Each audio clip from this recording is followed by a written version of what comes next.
slow progression. I was at 2 of us for a long time, just two full-time people.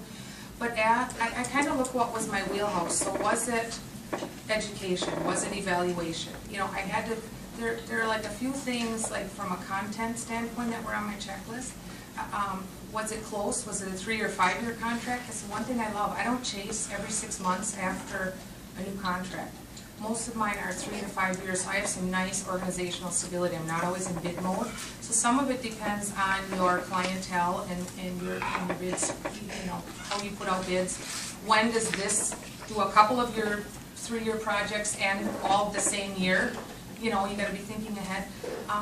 In terms of scaling up, the longer I'm in business, the more I can charge per hour. It's amazing. So my profit margin gets better.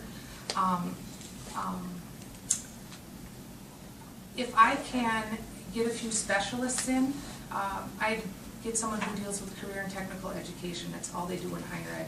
For one of my projects, I'll hire them. You know, I do take into account how much do I have to pay in taxes on this person versus a consultant. If it's something I can do with one quick shot, a consultant, I do it. But if somebody I need to train to be a project support person or an office staff, you know, then I will definitely take a little longer to think about it. But mine is so project specific. So we just got a really big contract with a big agency out of Washington, D.C., and we have 9 states to cover. So it's a 5-year contract, so I said, this is who I need for the project for all 5 years.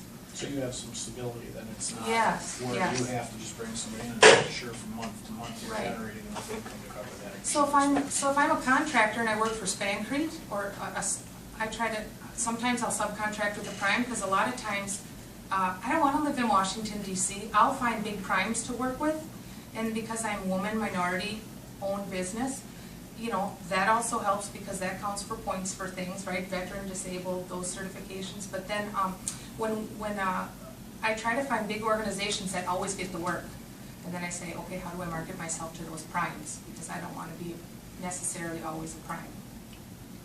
So hopefully that helps.